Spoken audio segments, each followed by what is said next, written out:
मैं हूँ अन अकेडमी में आपकी एजुकेटर निकिता और आज हम बात करने जा रहे हैं about the major religious and romantic works of Middle English period.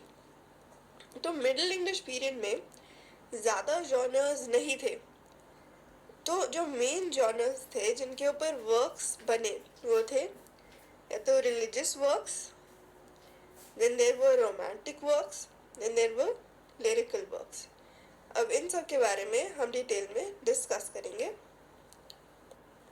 तो जो मेन रिलीजियस वर्क्स थे, they either use to present the biblical narratives, Bible की स्टोरीज को नरेट करते थे, उन्हीं स्टोरीज पे बेस्ड और स्टोरीज बनाते थे writers.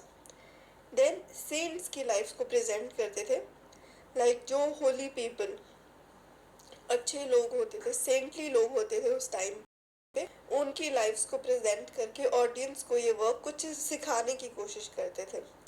Then there were moral instructions that were mentioned in these works, और ये वर्क्स या तो लैटिन या फ्रेंच में लिखे जाते थे।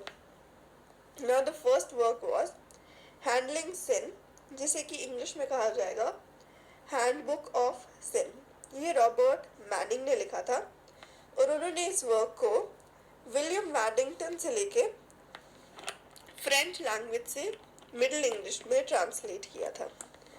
अब इस वर्क में मेनली स्टोरीज बताई गई थी related to sin. It was a sort of a confessional book.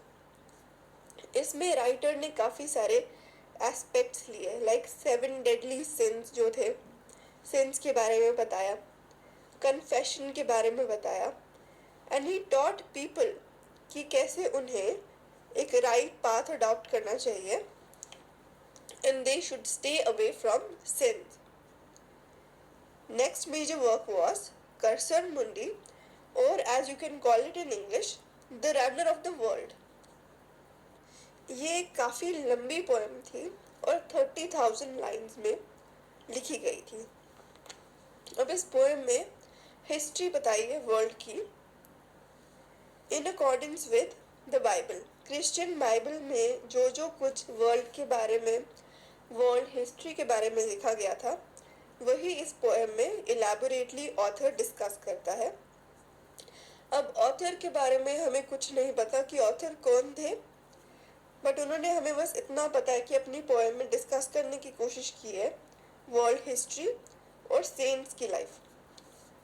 अब उन्होंने इस पूरे वर्क को यूनाइट करने की कोशिश की है with a theme, and the theme is that of man's redemption.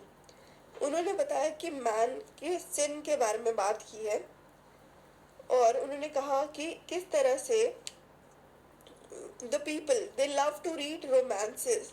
वो जूलियस सीजर पढ़ेंगे, ट्रॉय पढ़ेंगे, किंग आर्थर की स्टोरीज पढ़ेंगे, but they will not read the works like Bible. लोगों को अभी भी प्यार है किससे? अर्थली लव से। दे love the earthly attraction, but they do not like the godly love, जो कि हमारी लाइफ में सबसे इम्पोर्टेंट होना चाहिए। तो दिस इज वॉट, यही सब है गॉडली लव के बारे में राइटर बता रहा है। He talks about the sin of man, man जो गलत काम करता है उसके बारे में बात करके सबको यूनाइट कर रहा है वर्ल्ड में। And the poem was written in octosyllabic couplets. In octosyllabic couplets जैसे मैंने बताया, एक पोएम में जो लाइन में 8 सिलेबल्स पे स्ट्रेस दिया जाता है उसे हम ऑक्टोसिलेबिक कपलेट्स कहते हैं। तो मेनली जो उस टाइम पे पोएम्स थी, मिडीवल एरा में पोएम्स लिखी गई थी, ये सब लिखी जाती थी ऑक्टोसिलेबिक कपलेट्स में। नाउ जो नेक्स्ट इम्पॉर्टेंट वर्क है that is the Prick of Conscience by Richard Rolle of Hampole. तो अब ये भी बहुत इम्पोर्टेंट पोएम थी। वाई? बिकॉज यही एक ऐसी पोएम है मिडिल इंग्लिश पीरियड की जिसकी सबसे ज़्यादा मैन्युस्क्रिप्ट्स पब्लिश हुई थी, और ये लिखी गई थी कुछ 9,000 लाइन्स में, and similar to other poems of the medieval period ये भी ऑक्टोसिलेबिक कपलेट्स में लिखी गई थी। ये भी एक रिलीजियस पोएम थी। Now the next poem is Ancrene Riwle और मैनुअल फॉर एनकरेसेस।